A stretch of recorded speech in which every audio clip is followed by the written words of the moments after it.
வணக்கம். நான் உங்கள் அன்பான சயின்டிஃபிக் வேதிக் அஸ்ட்ராலஜர் அஸ்ட்ரோ அரண்ஜி பேசுகிறேன்.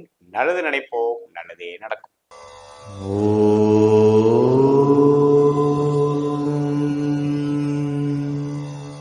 தொடர்ந்து நம்மளுடைய வீடியோஸ் பார்த்தீங்கன்னா சயின்டிஃபிக் வேதிக் அஸ்ட்ராலஜி முறையில் அறிவியல் சார்ந்த ஜோதிட கருத்துக்களை பார்த்து கொண்டிருக்கிறோம். எந்த விதத்திலும் மூட நம்பிக்கைக்குள்ளே போகாமல் உள்ளது உள்ளவாறு எதையும் மிகைப்படுத்தாமல் பரிகாரங்கள் அது மாதிரி விஷயத்துக்குள்ள போகாமல் ஒரு கிரகம் இருக்கக்கூடிய இடம் பொறுத்து அது ஜென்ம ஜாதகமாக இருந்தாலும் சரி, கோச்சார பலனாக இருந்தாலும் சரி, எத்தகைய ஒரு தாக்கத்தை கொடுக்க போகிறது என்பதை உள்ளது உள்ளவாறு அறிவியல் சார்ந்த ஜோதிட கருத்துக்களாக பார்த்துட்டு இருக்கோம்.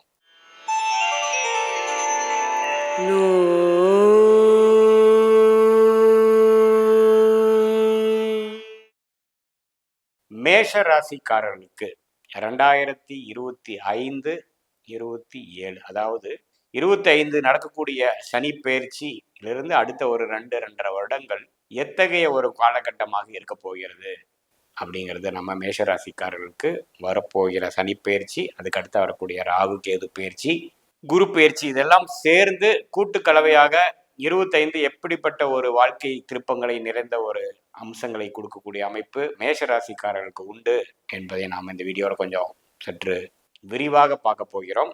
அதுக்கு முன்னாடி நம்மளோட சேனலை ஃபர்ஸ்ட் டைம் வரவங்க மறக்காமல் சப்ஸ்கிரைப் பண்ணுங்கள், ஃப்ரெண்ட்ஸ் அண்ட் ரிலேட்டிவ்ஸ்க்கு ஷேர் பண்ணுங்கள். இப்போ பார்த்தீங்கன்னா சனி பயிற்சி மார்ச் இறுதியில் 2025 மார்ச் 29, 2025 பார்த்தீங்கன்னா சனி கும்பத்தில் கடந்த 2.5 வருடமாக இருந்த சனி மீனத்துக்கு குருவின் வீடாகிய மீனத்துக்கு இடம்பெயர்கிறார். அதே போல ராகு கேது 1.5 வருடத்துக்கு ஒரு தடவை இடம்பெயரக்கூடிய ராகுவும் கேதுவும் ஏப்ரல் 2025 அப்போ மீனத்தில் இருக்கக்கூடிய ராகு கும்பத்துக்கும் அதே மாதிரி கன்னியில் இருக்கக்கூடிய கேது சிம்மத்துக்கும் இடம்பெயர்கிறார்.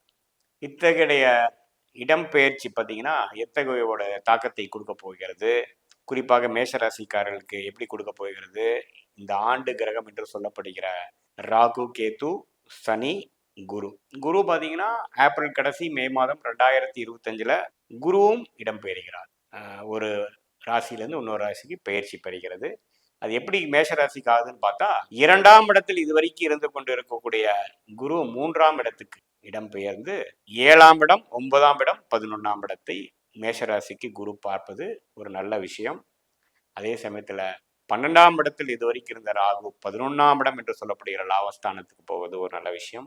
6ஆம் இடத்தில் கேது இருந்தவர் 5ஆம் இடத்துக்கு போகிறார், அது ஒரு நல்ல மாற்றத்தை கொடுக்கக்கூடிய அமைப்பு தான்.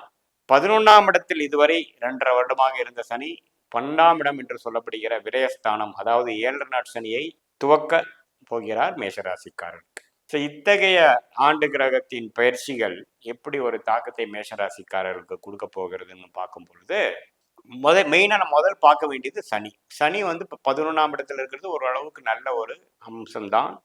பிரச்சனைகள் இல்லாத ஒரு ஓய்வான லாபத்தை அணிவிக்கக்கூடிய ஒரு நல்ல ஒரு கோல்டன் டைம் இருந்து இப்போ 12ஆம் இடத்துக்கு போகும்பொழுது சில விரயங்கள், சுப முதலீடுகள், குடுக்கல் வாங்கல், வெளிநாடு வெளிமாநிலம் பிரயாணங்கள், கொஞ்சம் அடுத்த கட்ட நடவடிக்கை என்று சொல்லப்படுகிற வேலையில் இருக்கிறவங்களா இருந்தாலும் சரி, தொழில் பண்ணுறவங்களா இருந்தாலும் சரி, மாணவர்களாக இருந்தாலும் சரி, இல்லத்தரசிகளாக இருந்தாலும் சரி, அடுத்த சில வாழ்க்கைக்கு தேவையான சில விஷயத்தை செய்யக்கூடிய ஒரு அம்சத்தை கொடுக்கக்கூடிய ஒரு பயிற்சி தான் சனி 12ஆம் இடம். ஸோ 7 நாட் சனின்னு ஒரு விஷயம் வந்து வராமையே போயிடுச்சுன்னா மனுஷன் வந்து டெவலப் ஆகாமல் அப்படியே வந்து அவரோட கம்ஃபர்ட் ஜோன்லேயே குளிர் காஞ்சிட்டு போயிடுவார். ஸோ 7 நாட் சனி எப்போ ஸ்டார்ட் ஆகுதோ ஃபர்ஸ்ட் ஆஃப் ஆல் ஜாதகருக்கு வந்து சாட்டிஸ்ஃபேக்ஷன் இருக்காது. நம்ம இது வரைக்கும் இருந்தோமே, அதுலேருந்து சில முயற்சிகள் செய்யணும், மாறணும், இப்படியே இருந்தா எப்படிங்கிற மாதிரி சில மாற்றத்தை கொடுக்கக்கூடிய ஒரு அம்சம் தான் வந்து இந்த சனி பயிற்சி. ஸோ விரயங்கள் பண்ணும்பொழுது சில லாஸ் ஆஃப் இன்கம், சில விஷயத்தை நோக்கி சில இன்வெஸ்ட்மெண்ட் பண்ணுறது, ஒரு ரிஸ்க் எடுத்து சிலது செயல்படுறது, அது மாதிரி சில விஷயங்கள்லாம் செய்யக்கூடிய அம்சங்கள் வந்து படிப்படியாக ஏப்ரல் 2025 வரக்கூடிய அமைப்பு இருக்கு. அதே சமயத்தில் ராகு அதே மாதம் 11ஆம் இடத்துக்கு வருவது பார்த்தீங்கன்னா அது ஒரு நல்ல பயிற்சி. 11ஆம் இடத்துக்கு ராகு வருவது ஓரளவுக்கு லாபத்தை நோக்கி ஒரு விஷயத்தை பெற வேண்டும் என்பதற்காக சில முயற்சிகள் செய்வது, அதெல்லாம் கொடுக்கக்கூடியது. குறிப்பாக ராகு திசையே ஜாதகருக்கு நடக்குமாயின் ஒரு நல்ல முன்னேற்றத்தையும் நல்ல லாபத்தையும் நல்ல ப்ரோக்ரஸ் என்று சொல்லப்படுகிற வாழ்க்கையில் மேம்படக்கூடிய விஷயங்களும் கண்டிப்பாக கொடுக்கும். அதே சமயத்தில் 6ஆம் இடத்துல இருக்கக்கூடிய கேது 5ஆம் இடத்துக்கு மாறுவது பார்த்தீங்கன்னா கொஞ்சம் சுறுசுறுப்பாக சில விஷயங்கள் செய்வது, குழந்தைகளுக்காக சில விஷயங்கள் செய்வது, பூர்வீக விஷயத்துக்காக செய்வது, நமக்கு என்ன விஷயத்துல இன்ட்ரெஸ்ட் இருக்கோ அதுல வந்து கொஞ்சம் முற்பட்டு சில விஷயங்கள் எடுத்து ஒரு குறிக்கோள் நோக்கி நம்ம செயல்படுவது அப்படிங்கிறதெல்லாம் கொடுக்கக்கூடிய ஒரு அமைப்பு தான். ராகு கேது பயிற்சியும் ஓரளவுக்கு பாசிட்டிவாக தான் இருக்கிறது மேஷராசிக்காரர்களுக்கு. அதே சமயத்துல சனி வந்து அது வந்து நெகட்டிவா நம்ம 7 நாட் சனி வருதுங்கிறது பயப்பட வேண்டியதில்லை. 7 நாட் சனிங்கிற சனி வரும்பொழுது விரய சனியில வந்து அதிகமான முயற்சிகள், அது பொருளாதாரம் முதலீடா இருந்தாலும் சரி, அதிக உழைப்பு போடுறதா இருந்தாலும் சரி, அதிகமான அலைச்சல்கள் இருந்தாலும் சரி, அது மாதிரி கொடுத்து ஜென்மசனி அப்போ அதை ஜெயிக்கக்கூடிய ஒரு விஷயத்துக்காக போராடுவதும், பாத சனியில வந்து போட்ட உழைப்புக்கும் தகுந்த ஊதியத்தை வருமானத்தையும் அந்த ப்ரோக்ரஸையும் பெறக்கூடிய அமைப்பாக அந்த 7.5 வருடங்கள் வந்து மனுஷனுக்கு வருதுங்க.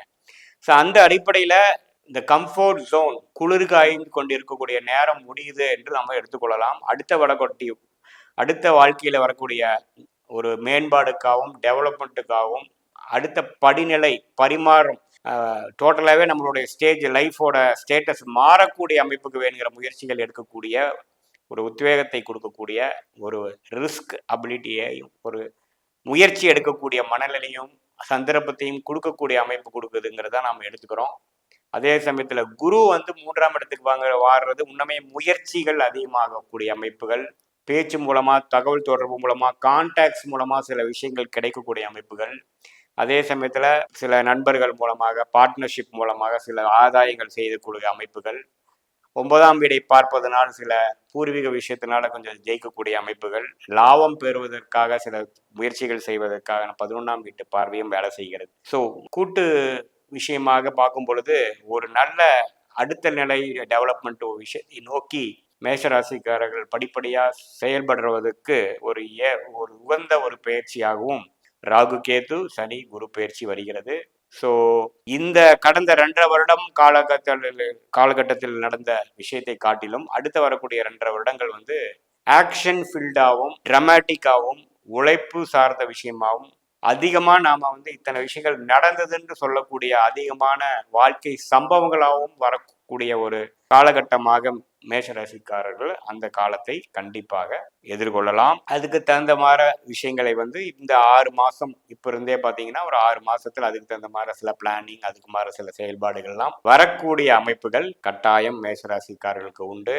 அது மாணவ செல்வர்களாக இருந்தாலும் சரி, முதியோராக இருந்தாலும் சரி, வியாபாரம் செய்யக்கூடியவர்களாக இருந்தாலும் சரி, முதலீட்டாளர்களாக இருந்தாலும் சரி, எல்லாரும் ஒரு வழியாக அடுத்த வாழ்க்கையில் அடுத்த விஷயத்தை நோக்கி ஒரு குறிக்கோளை நோக்கி ஒரு படிநிலை மாறுவதற்காக ஒரு ஸ்டேட்டஸ் மாறுவதற்காக நம்ம எடுக்கக்கூடிய முயற்சிகள் திருவினையாக்கக்கூடிய ஒரு நேரமாக கண்டிப்பாக 2025, 26, 27 வந்து மேஷராசிக்காரர்களுக்கு இருக்குமே தவிர இது வந்து 7 நாட் சனி ஸ்டார்ட் ஆயிடுச்சு, நம்ம கோல்டன் டைம் முடிஞ்சிருச்சு, கம்ஃபோர்ட் ஜோன் முடிஞ்சதுங்கிறது இல்லை. இது வந்து ஒரு அடுத்த நிலை வாழ்க்கையில முன்னேற்றத்திற்கான ஒரு காலகட்டம் ஆரம்பமாகிவிட்டது, மணி ஓசை கேட்க ஆரம்பிவிட்டதுங்கிறத நம்ம எடுத்துக்கணும் என்பதுதான் உண்மை.